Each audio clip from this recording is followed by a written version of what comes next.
Hello everyone, welcome to POLYCOSM. This is Omercan and today we'll be finishing up our creature design project. Here is the final render Christina has prepared last week, and in this video I'll be painting over it. Along the way, I'll also be talking about how I approach lighting and color in the overall piece. It's very important to establish a lighting and color scheme when you are starting your painting, and then try to stay consistent as you keep rendering and developing your artwork. And also, I want to talk about the idea of subsurface scattering and how this little detail can really add a lot of life to the painting. I'll also talk about my mindset and what I was thinking while working on applying the final finishing touches on this piece. Alright, let's dive into it, shall we? Okay, this is our lighting reference sphere. I prepared this ahead of time, so you guys don't have to sit there and painfully watch me paint this. Alright, so we can just straight away get right into it. Okay, in this particular scenario, we have three main light sources hitting our sphere. Our main light source, a warm light, is coming from this angle, and that is the primary light source that is lighting up our sphere. Okay, now we have a secondary light source, and that will be our sky color. This is the light that's bouncing from the sky and filling in the shadow areas on our sphere. We are going to predominantly see this on the top planes and on the side that is opposite of the main light source. Okay, so our final light source is coming from the ground, so this is the bounce light, the light rays that are hitting the ground and then bouncing back up and hitting our sphere from below. So this light would be tinted with the color of the ground. So in our case, we are putting Xerocole in a desert environment. So the bounce light coming from below is going to be a fairly warm color. Okay, let's talk about what's happening in this area here, where we see the form turning from light to shadow. This area here, where I'm drawing this line, is our core shadow. This is where we'll see the highest amount of contrast and saturation as the form is turning from light to dark. Now, these are all basic stuff, right? I'm sure most of you guys already know this, but it is important to make sure you really grasp this, okay? And as you're painting, you're gonna be constantly in the back of your head thinking about this stuff.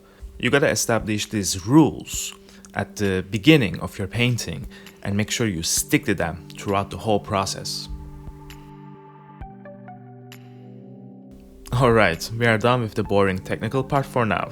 If you made it through that, you deserve a cookie. Go grab your cookie and let's continue working on this little fella.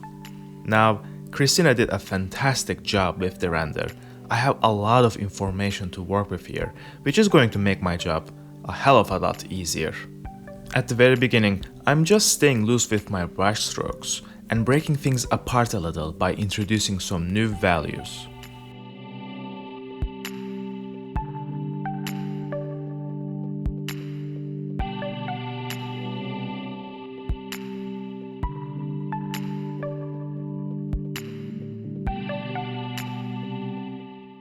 This is still too early for me to start thinking about a proper background, but I want to at least put some color information down to give everything a context.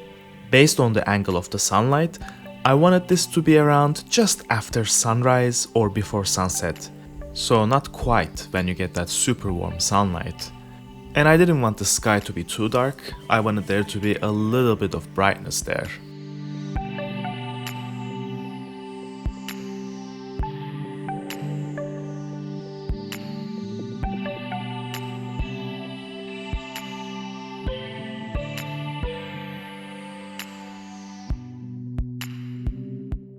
The main challenge throughout this painting process was to be able to get a decent looking fur rendering.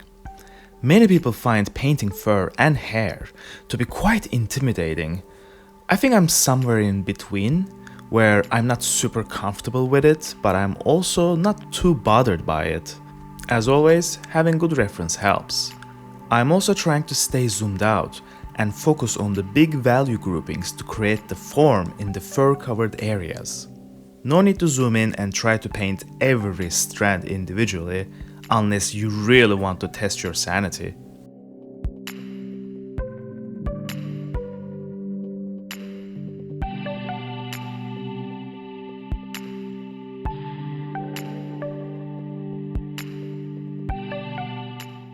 Around this point, I realized that I was overdoing the fur texture on Xerocole here. I was losing some of the forms, especially on his face, and honestly, I wasn't quite satisfied with where I was with it. So Christina took over for a bit and she wanted to paint over to bring out the forms that were being lost.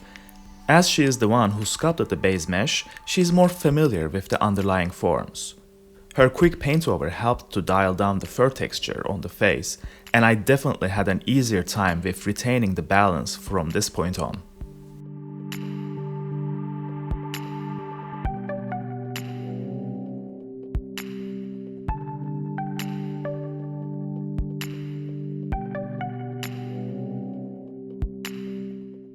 I am drawing over the forms that were lost in the previous version here to demonstrate what I mean when it comes to retaining the balance. Some of the underlying forms might get lost here and there, but it's important to pull them out in certain areas to show the underlying anatomy as well. Also, the later version has more contrast around the focal points, and this complements the overall design better. When in doubt, it helps to do some quick studies of fur before you start your painting. To be fair, I didn't do that this time because, well, I was a little pressed for time. And also, it has been a very intense week that left me a little exhausted. So I decided to dive in and just test my knowledge.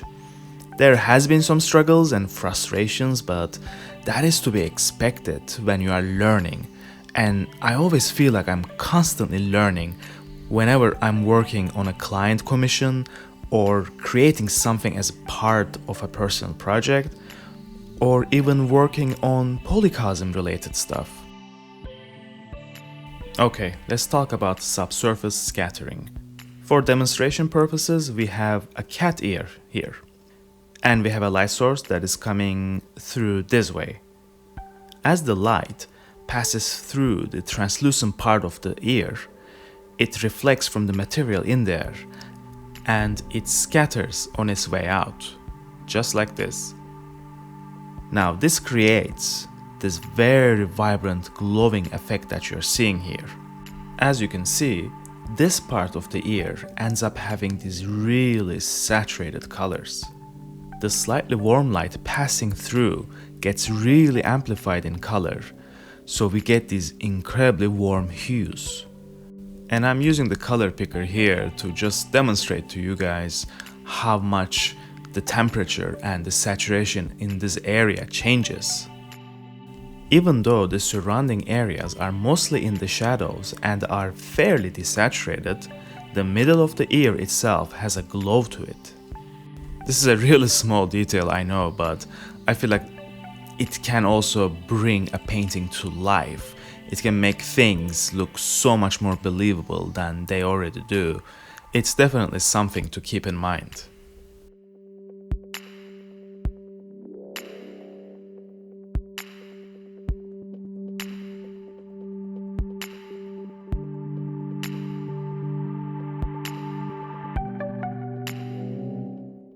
I'm adding more information in the background now.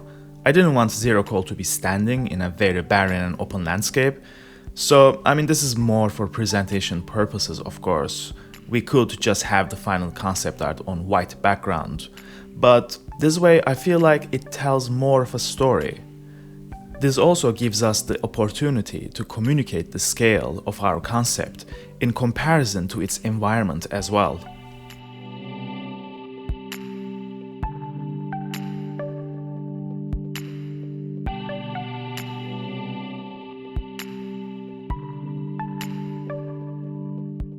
The cactus-like growth on its back has a different texture if you compare it to the fur or the fleshy parts.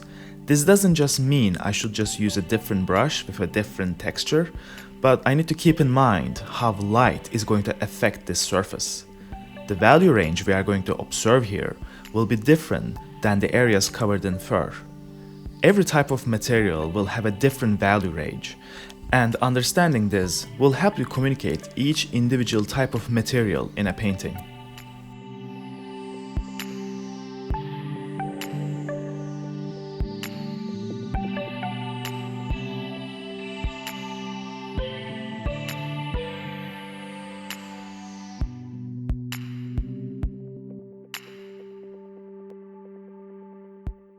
And here is the final concept art piece for Xerocole. With the added details in the background, I think our little critter really came to life. Thanks to everyone who stuck with us since part 1, and if you haven't seen all of the previous parts, why don't you check them out on our channel? I hope this video was somewhat informative to you all. We've been trying to change the structure of our videos around, just a little, so we can include more demonstrations rather than just sped up process footage. So what do you guys think? Do you like to see more demonstrations, or do you prefer the sped up footage? Please let us know in the comments below. Now that this project is wrapped up, we have a couple of different videos planned out before starting another concept creation project. Make sure to subscribe to stay up to date with our videos. Alright everyone, see you all in the next video. Take care.